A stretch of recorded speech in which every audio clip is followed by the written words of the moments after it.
Hello, everyone, and welcome to the African American Theater Program's podcast, The Beat, Black Experiences in Art and Theater.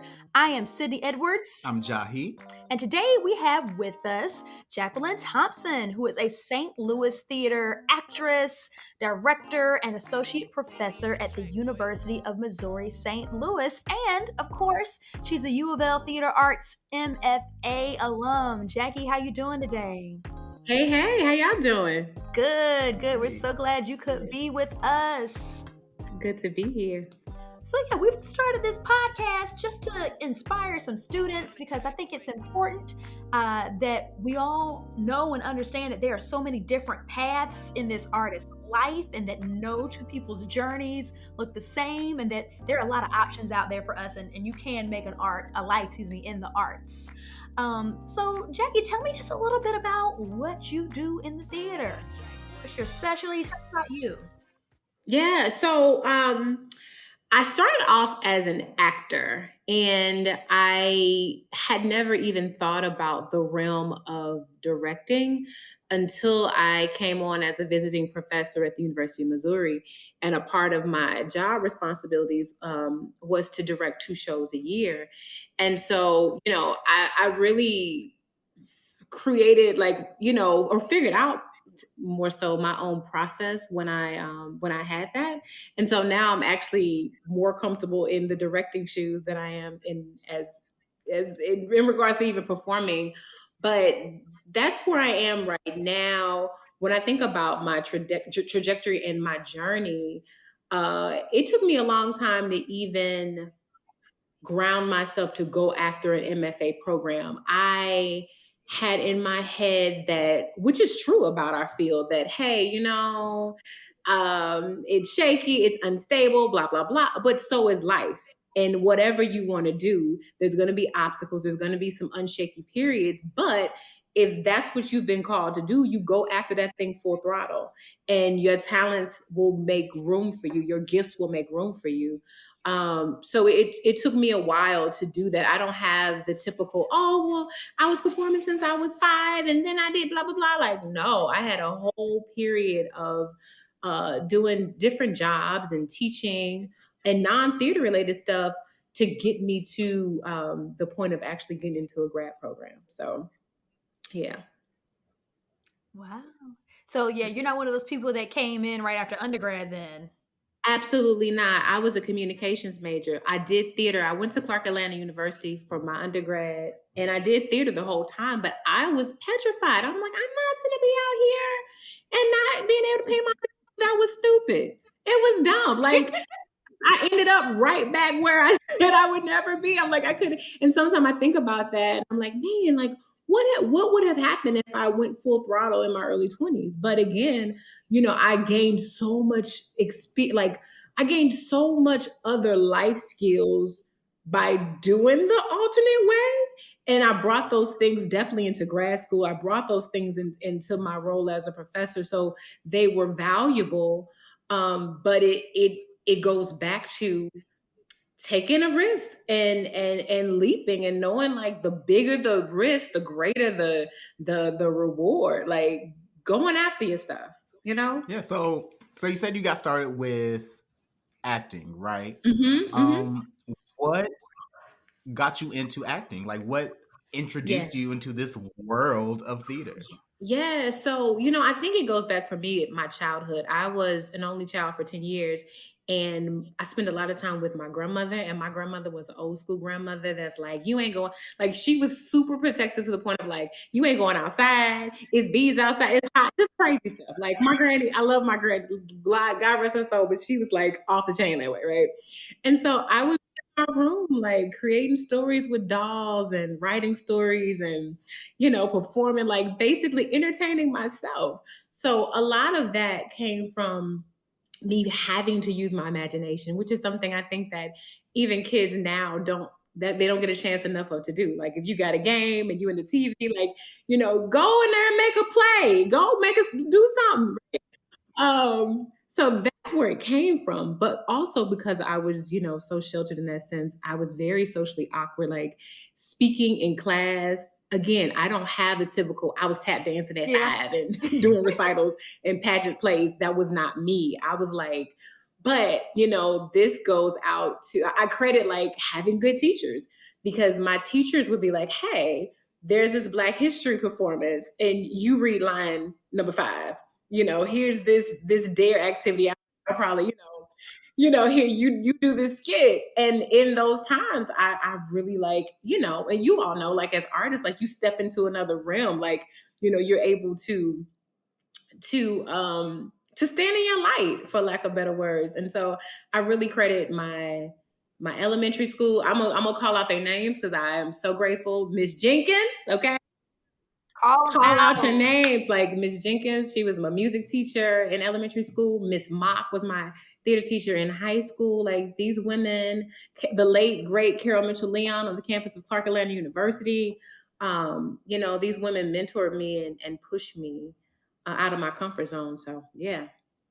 Oh my goodness. I feel like you and I, we have similar paths, because I was not the, 6-year-old and da-da-da-da-da-da. That wasn't me either. I was a marching band kid, and I didn't find theater till college even. Yes. But there were those, especially when you had those Black schools, and Miss Lassiter for me, Miss Lassiter, Miss Rawls, they had us singing James Brown on Black and I'm Proud at the PTA meeting. Listen, that's right. I was in the second grade singing this Denise Williams' Black Butterfly, and had black butterfly wings to just do it like, okay, second grade.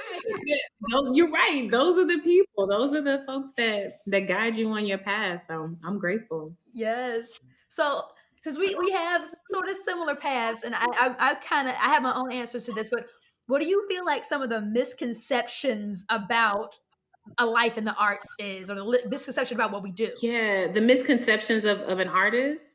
Yeah. I think one misconception is personalities, right? Mm-hmm. They expect you. I hate when people are like, well, oh, you act, come on, do a monologue. I'm not a puppet. I hate it. Like, hello? I'm not gonna pull out no tricks. I tell them, I said, no, I get paid to do that. I'm sorry. Hello? Like, I don't like that. So it's a huge misconception is like, just like who you are is like your being, right? That you're supposed to be on all the time. That's not me. I can step into that. I can MC. I can hold space in the classroom. I can do all that stuff. But I'm not, 100% on all the time. I'm not coming in with diva scar, even though I love me some scars. I'm not coming in with, I see your scar.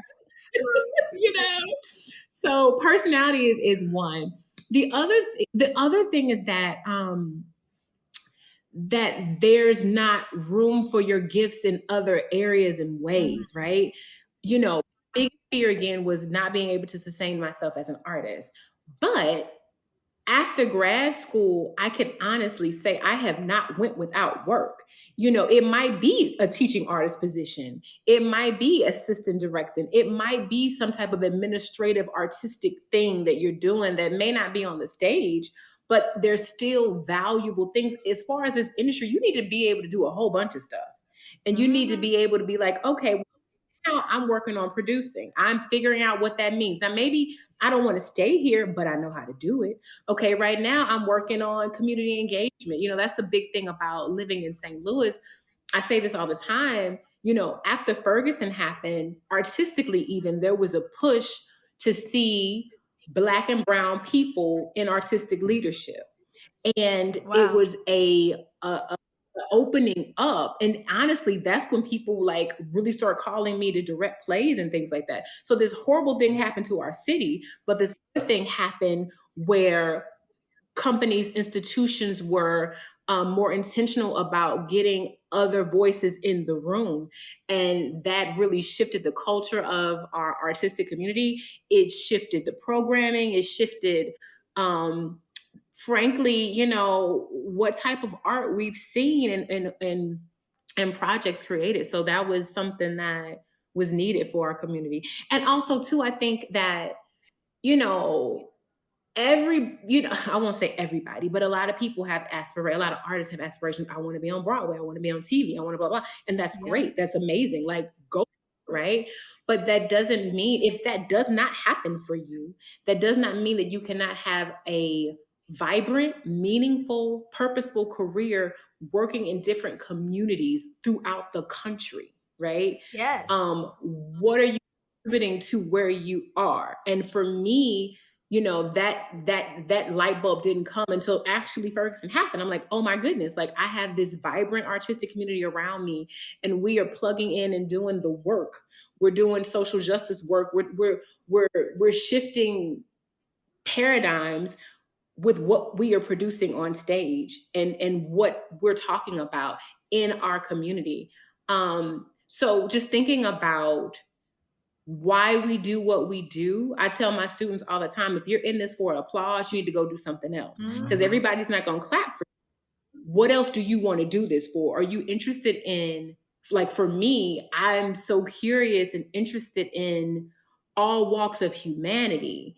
And I'm so interested in all these different stories. And I'm so intrigued and inspired by, stepping into a character that, lived in the 1900s, or somebody that is from South Africa or whatever. But how are these stories? How are these people? How is the art moving us forward? And I just encourage artists to think about that as opposed to just getting an award or just being on TV. Yeah. And I think it's so sad that, I don't know, that, tragedy is what has to spark that change so much, right? I mean, even here in Louisville, we got a ton of things happening in response to the Breonna Taylor murder and what the judges said about the case, right? Like, even this, we've got two projects that are, centered around what happened to us this year. Yeah. But at least the change is happening. That's what I can say. At least the change is happening. Yeah. So, you talk about versatility, like, being involved in like many different things, and in your career, you've been a teacher, you've been an actor, you've been a director. What are some of your favorite projects that you've done, that you've been a part of, and why? Yeah. So there's a company here called Shakespeare Festival St. Louis.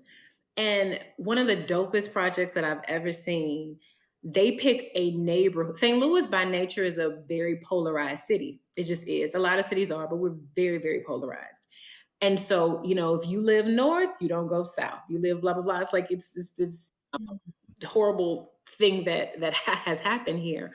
So what this company did is they pick a neighborhood every year, and they pick a creative team, and you spend a year prior to the project just in the neighborhood, and we interview everybody. Like, I'm talking barbershop on the corner, restaurants, neighbors. We do story circles where you sit down and just listen. We just really like figure out the heartbeat of the neighborhood.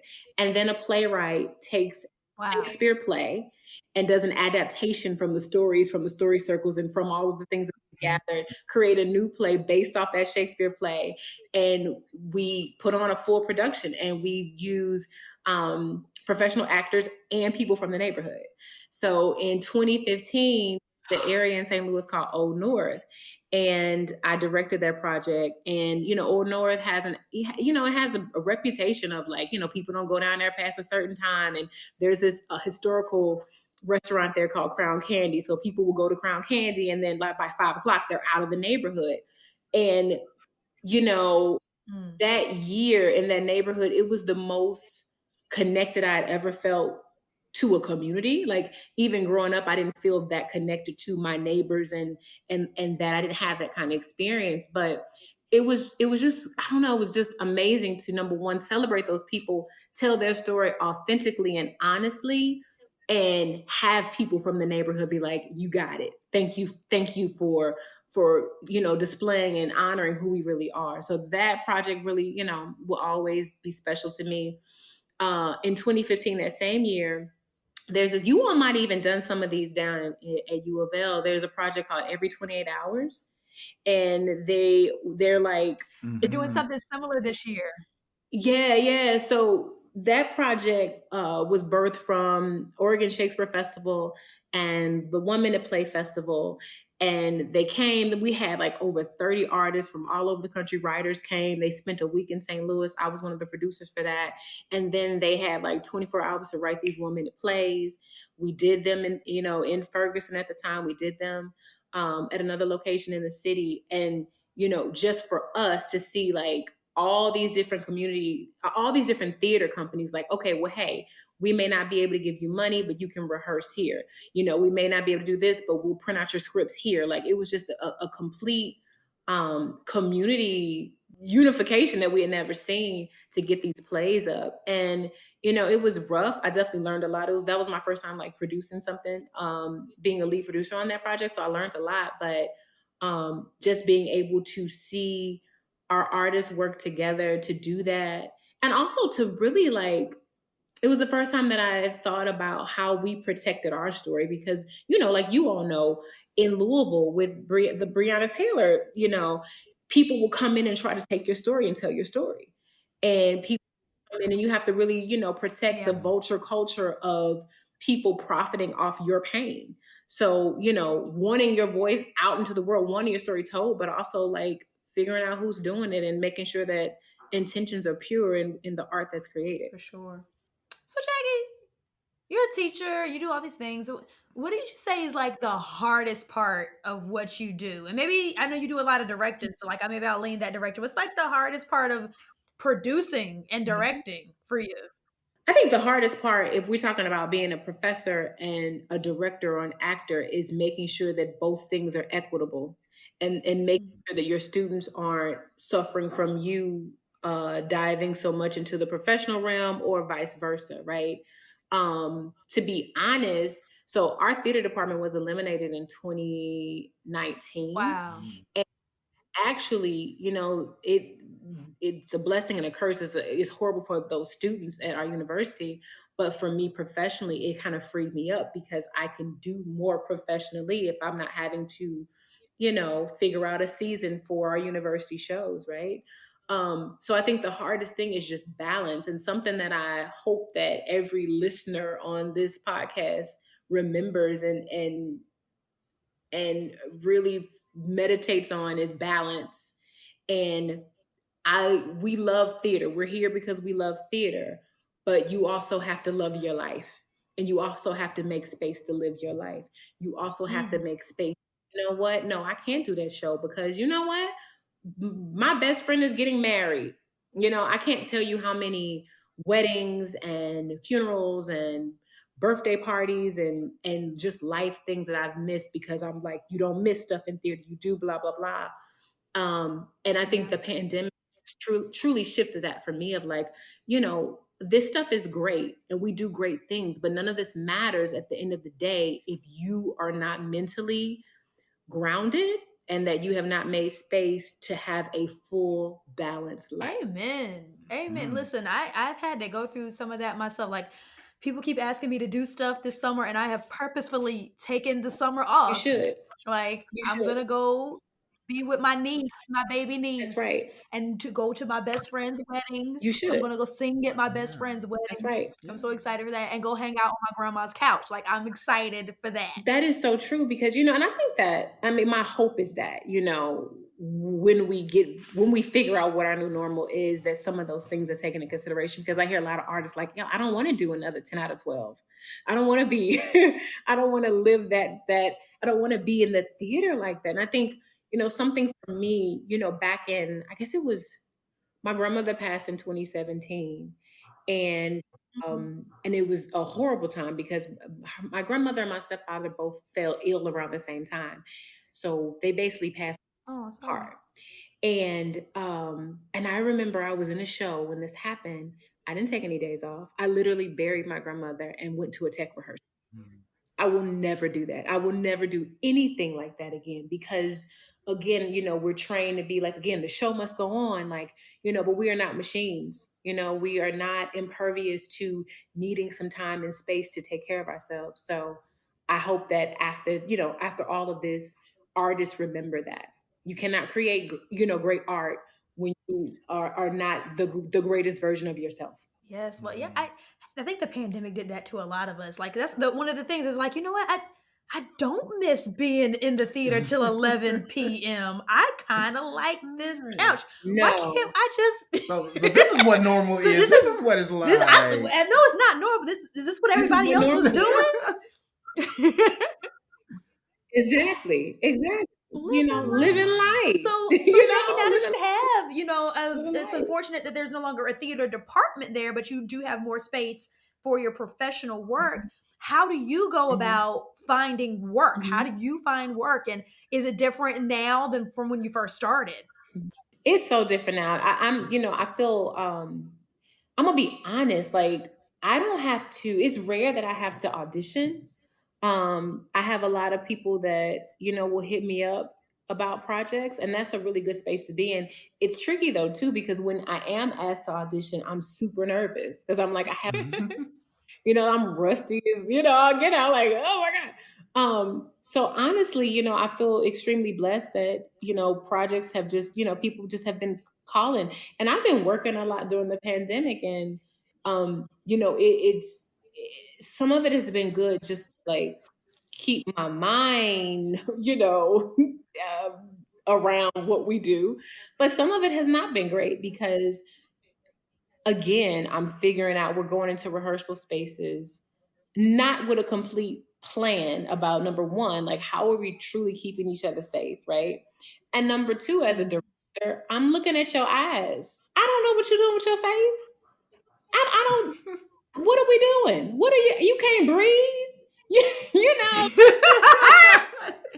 I can't.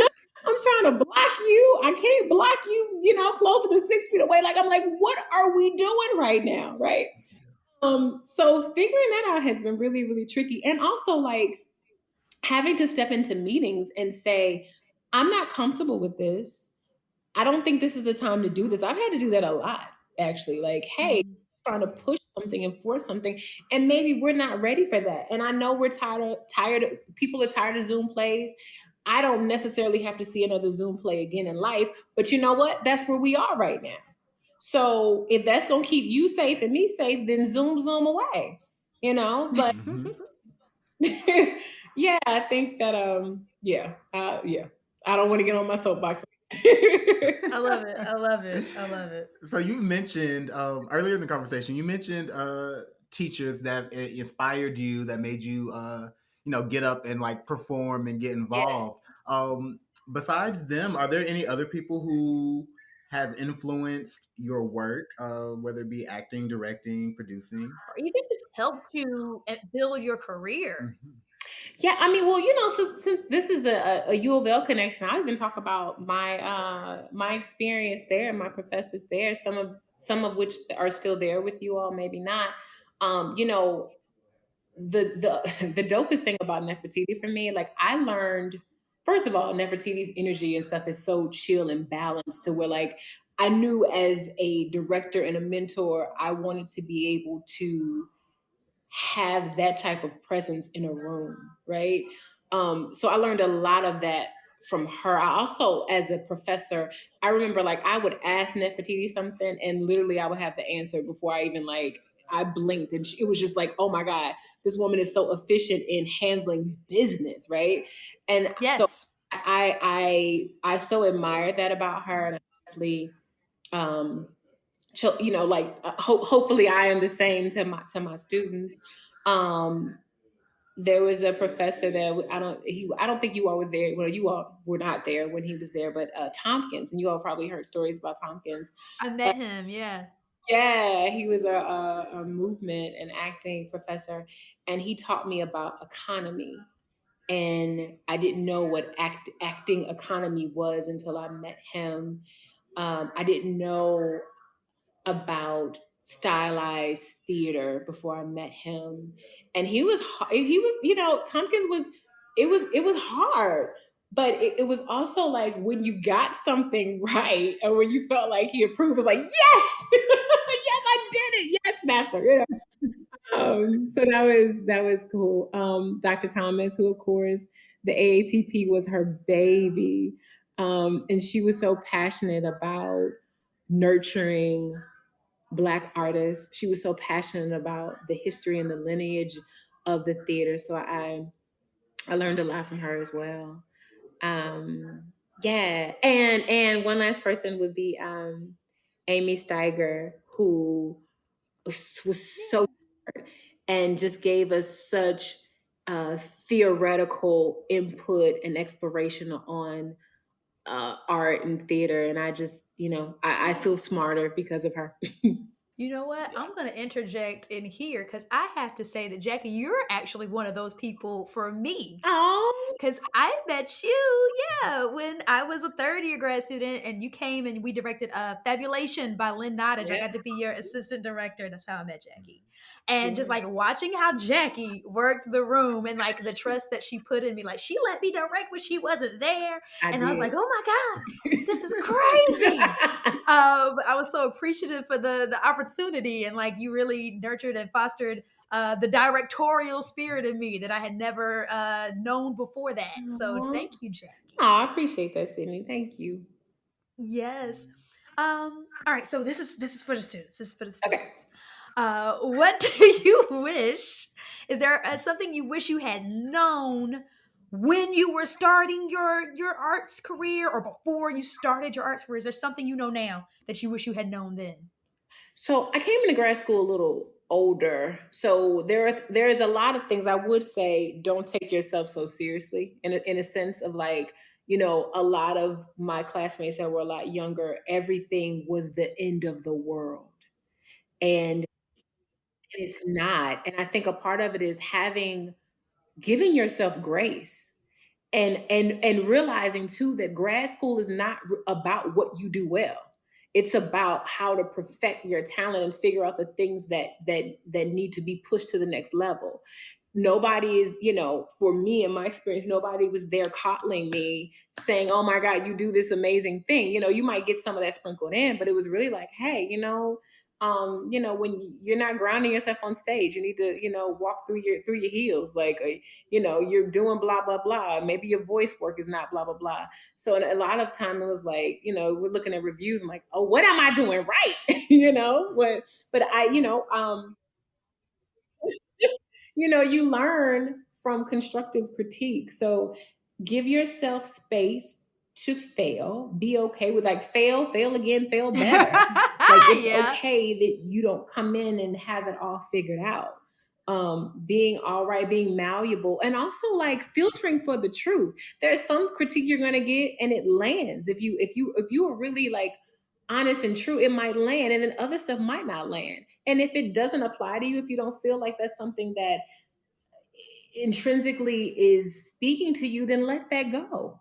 Let it go. But be open enough and be honest enough, and and put your ego in a basket and ship it off somewhere. Like be that open enough to be able to critique, filter it, and use what you need to use to get to your greatest, artistic self, and to know that your journey, like we're ever evolving. There is no I am finished learning as an actor. You never get, or as a director, you are constantly shaping, redefining, restructuring, learning, growing in this art form. There's no arrival date. And if you feel like that, then you've already failed. Mm-hmm. So you talk about like as artists, we're always growing, we're always shifting. And especially during this time, like with COVID going on, with the racial uprisings, how has your artistry shifted? The stuff that you like to produce, the things that you like to talk about, things you like to teach, how has that been impacted? Yeah, that's a good question. I think for me, it has given me time to also figure out what I want to do. Like you said, like, what do I want to write? What do I want to, but we have all this time. And I feel like a majority of my time has been directing and acting for other institutions. And so it has given me space to pause and start writing. It has also given me space to say, which I haven't done, I have not done the best job at this, of being like, no, I don't want to do that particular project. I don't want to make space for that particular thing right now because I need to work on this. It's also allowed me to stand in what I just told you all, like allow yourself to fail. We're doing this film project right now that's like half play, half film. I don't know how this is gonna look on camera. This could be a hot mess. It could really, really be a hot mess, y'all, right? But allowing myself to say, again, I don't know how this is gonna look, but we are trying something. We're trying to be innovative. We're trying to keep arts going. So I'm gonna take a risk. If it's awful, you know what? It's just awful. If it's great, great. But I have done all I can do to make sure that my actors are on point acting wise, and so let this go and be okay to, create something maybe magical, maybe strange, but just I have freed myself from fear of ridicule or critique about what I'm creating right now. Because unless you're in it, nobody understands how hard it is right now to even have a production meeting. You all don't know how many production meetings I sit in that would have normally been like an hour in person, that are now like you sitting on the Zoom for 2 hours and can't nobody think of nothing because we're zoomed out. We're tired and we're trying to force some things that maybe don't need to be done right now.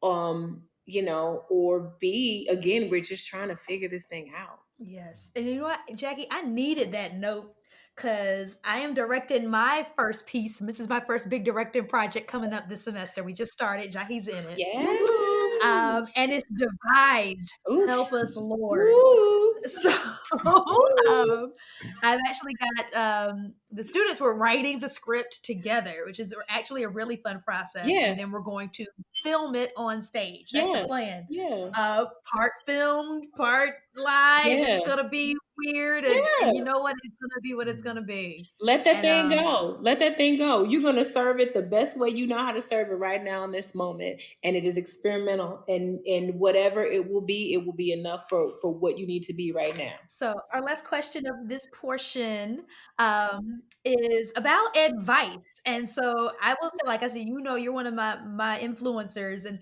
one of the best pieces of advice you ever gave me. We were working on a scene, and you just said, "Sydney, stop. You are enough." I remember this so clearly. You are enough. I even found a ring one time that said it. I still got it somewhere. I was like, Jackie told me that I was enough. And so I remember that. So is there advice you would give to, our listeners, someone wanting to pursue a career similar to yours, someone just getting started, someone even just interested? Well, that's good. You are enough is definitely one, right? 2, figure out who you are and what you want to do. Like, figure out the kind of work you want to do. Take some time to figure out the legacy of what are you figuring out what, like, I know, like, I love directing and performing in work created by Black folks. I love that, right? So and my body of work looks like that, right? And I'm okay with that. Now I've done everything, but that's where I feel at home, right? So figuring out the kind of work you want to do, then putting on your seatbelt and really knowing that this is a journey and a roller coaster ride, and that, like you said in the beginning, there is no blueprint for what we do. There is no blueprint. There's no, I'm going to get my MFA and then I'm going to move to California and I'm going to be on blah, blah, blah. Maybe you will, or maybe not. Like, like you could, right? No one's saying you cannot. But if that doesn't pop off for you right then and there, what are the other things that you can do? And being okay to, and also remembering that these things are a season and nothing is a life sentence. So even if you have to, if you have to go back to your home city and work for a year doing theater there, that doesn't mean you have to be there for the rest of your life. These are seasons.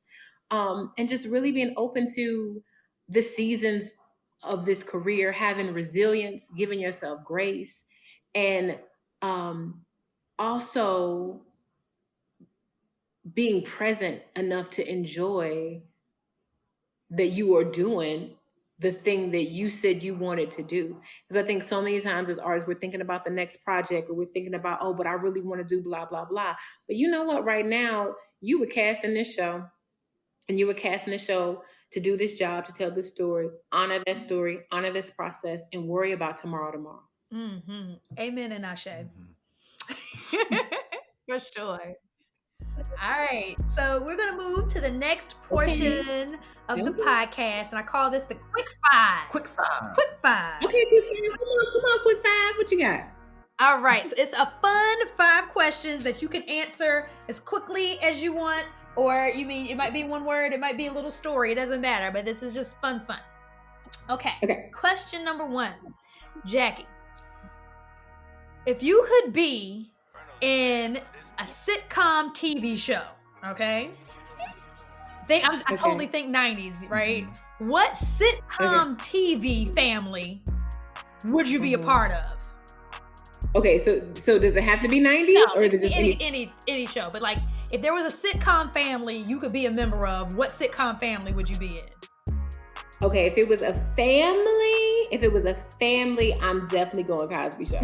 I to be their mama. Like, hello? If it's family, yes. If we're just talking about sitcoms, I would have been on Living Single in the 90s. Yes. What's your favorite song? What's bumping on your radio nonstop? Okay, so I first of all, I really love Jasmine Sullivan's new CD. I gotta hear it. Oh my god. Yes, Jasmine Sullivan. Yes. But there's also a artist named Alex Isley I've been bumping lately. And I don't even know how, I think she might have came on, like, I don't know if it was on Pandora or one of my Apple Music things, but she's like the niece of the Isley Brothers, or daughter of the Isley Brothers or whatever. But she's got some really good. Y'all need Alex Isley. Y'all need to find her and listen to some of her stuff. Yes. I love the Isley Brothers. Oh my God. Yeah, I'm gonna find her. Okay. All right. This is a weird and one. Leanne LaHavis. I'll say her too. Leanne LaHavis. She's from London, I believe, but she's soulful. Will sing her face off and just get you right. Yeah. Okay. Yeah. Oh, I gotta find that one. All right, bet. Thank you for the tips, because I don't update very well. I don't update my playlist like ever. I'm still stuck in 2005 most days. So like, I appreciate the suggestions. I am too, but those two are like two new folks. I'm like, oh, okay. All right. If you could add a person to Mount Rushmore, who would it be and why? Oh, if I could add a person to Mount Rushmore. I guess I would add Obama to Mount Rushmore. I think so. I feel like that's like the obvious answer, right? But see, I feel like we also got Kamala in the mix now. And we do. But I feel like Barack would have to be up there. I agree. Yeah. Were you like so excited when Kamala Harris got elected? I mean, I was. Oh my goodness. Like, it's just been great to like not have like crazy news. And like, okay, this is we're a normal news cycle. Okay. This is what the news should be, right? I haven't even had to pay attention to it as closely because I know it's just normal. No. Okay. You don't even know what's happening today because it's normal news, right? I read Joe Biden's Twitter feed and I'm like, this is so boring. That's great. That's great. This is great. Look at him being all presidential. Come on. Okay. Are you a morning or night person? I'm a morning person. How did your morning started? Like, you had like a morning routine? What's your thing? Yeah, I make me some tea. Like, I'm definitely like, how some people, and y'all might be like this, be like, oh, I don't even know I forgot to eat. I'm not forgetting to eat. Like, I'm getting up, I'm making me some tea. I'm getting me a little oatmeal. I'm listening to my music. But it's funny though. I'm up pretty late. It's weird. I don't know if I'm answering this question right. 'Cause I definitely up late too, but as far as but I will go to sleep on somebody. So yeah, I'll say morning. I feel you. So this is something for your listeners too, especially with the demands of grad school. Y'all need to be hydrating. You need to be getting your rest as much as you can. I know rehearsals run late, but you need to also make sure you are nourishing your body. And, again, taking you a good multivitamin or something to keep your immune system going, and doing all the other great stuff to keep you well and healthy and, during this time. So I was big on that in grad. I tried to make sure that I took my lunch, blah, blah, blah. Yeah, all that good stuff. I'm huge about self-care too. And I think one of the most important things to note about that, like, even if you're not doing good right now, you can always get back on the horse. Just come back. That's right. That's right. Take care of yourself. Self-care. Right. All right. Last question, quick 5. Jackie, what's the last time that you laughed out hard really loud?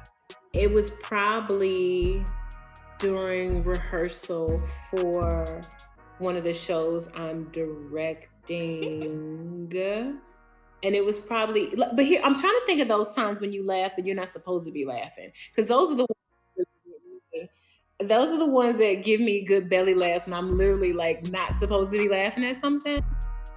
And that probably was like one of them production meetings I was telling y'all about, that I was driving myself crazy and somebody said something really crazy and I had to cut my camera off. That was probably those are the last production meeting.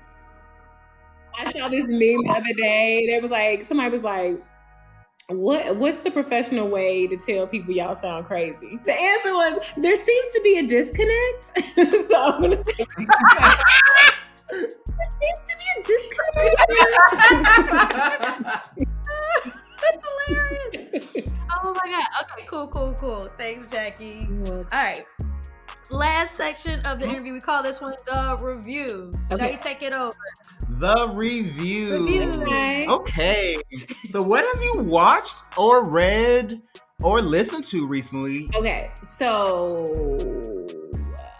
I May Destroy You. Michaela Cole. I think it's genius. I think it is, I was telling a friend of mine, I would love to do a course around that show. It would have to come with a trigger warning because of the content.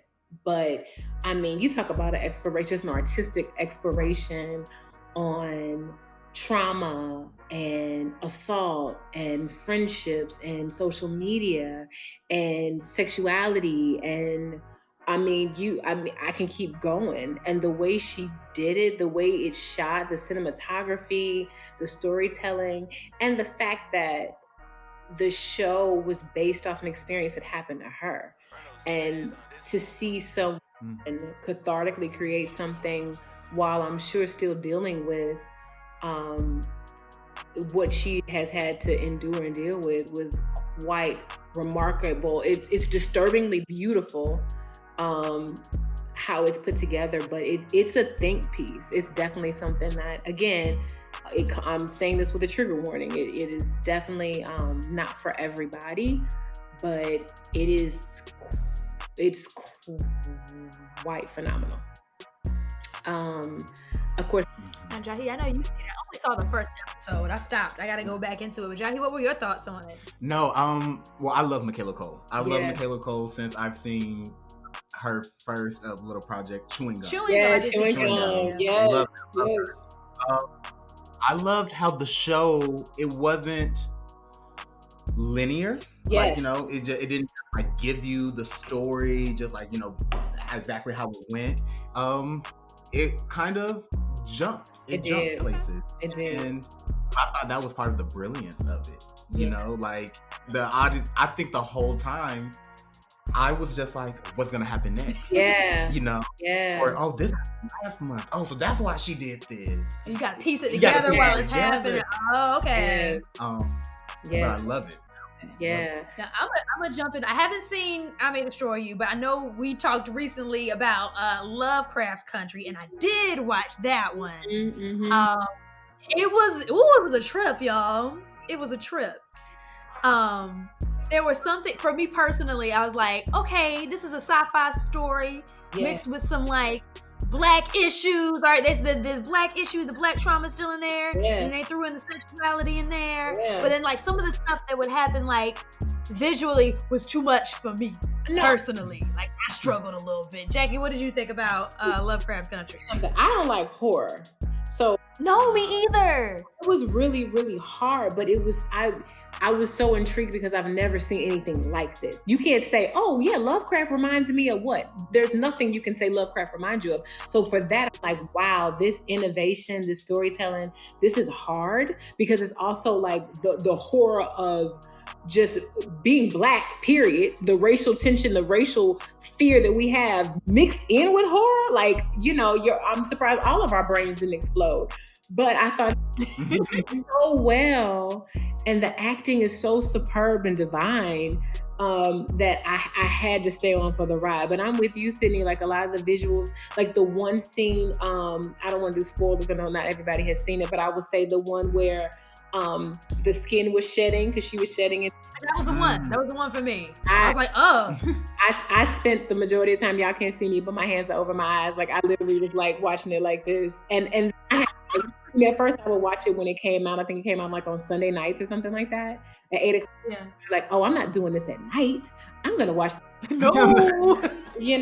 So visually is a lot, but I was very surprised that I watched it by myself. Like it was that good. No. I was scared, but I was watching it by myself. Johnny, what were your thoughts? I love horror movies. Oh my God. Like horror. I love it.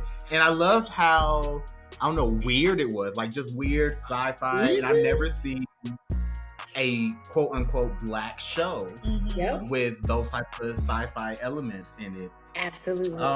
Absolutely. Also, what I really liked about it was, so even like the title, so like, Lovecraft Country, H.P. Lovecraft, the author, the author of the books that are mentioned in the TV show. Yeah. Racist. Terribly racist. Really? Oh my goodness. I heard. Yeah, like I heard. Racism. Yeah, but I love what the show does with it. So he's like, taking these old H.P. Lovecraft stories, and he meant it to like degrade Black people and degrade, the other. Mm-hmm. And now they're taking these stories, and it's kind of like we're taking it back. We're taking our narrative. Yeah. And like Jackie said earlier in the program, it's about taking back your story. Recognizing what your story is and taking it back and saying, "Oh no, you meant it for this, but this is what we're gonna use it for." I love it. Uh-oh. Jackie's offline. Oh. There you go. There you go. It's cool. We can edit that out real easy because he was talking the whole time anyway. All right. Yeah. So Jackie, we're gonna wrap up with. Okay. Is there anything that we haven't asked you about that you would like people to know? Or do you have upcoming projects? Okay. One other thing before, just something else you said, something that I have read. I've read this. There's a poet. Her name is, and I hope I pronounce her last name right. Her first name is Ejima. I believe it's Umbenuo, and she has a book of poems called Questions for Ada. So any of your listeners that want some good poetry to get you together, I would say that. Wrap up things you said, things that I have coming up, or anything we didn't ask you today that you want to share, or are there upcoming projects that you have? So I'm directing for there's a center here called COCA. It's a creative art center for youth. We have a virtual show that's opening next month. I'm also directing for Washington University. It's called Homecoming Voices, so that's happening next month as well. I may be doing a show in the summer, but I'm like, y'all know you don't speak on until you get a contract. So that I might be performing in the summer again if things are safe and well enough, but I will keep you posted and updated if it happens before the time that this podcast airs. But And the beautiful thing about so many things being virtual is like people all over can now enjoy them. I guess that's one of the perks. That is true. If it's virtual, I can see her St. Louis shows finally. I always wanted to. That's very true. Awesome. Where can our listeners connect with you online? Oh, okay. Instagram. What is my Instagram stuff? Look, y'all know I'm a little old. I'm like, wait a minute. What's my Instagram? Well, my website is www.jacquelinelthompson.com. So you can go on there, and all of my social media handles are there. So that again is www.jacquelinelthompson.com. Awesome. Jackie, thank you so much for joining us. We're so glad you were here today. This was fun. Thank you for inviting me. You're welcome. All right, guys, this has been the African American Theater Programs podcast, The Beat. Thank you for listening.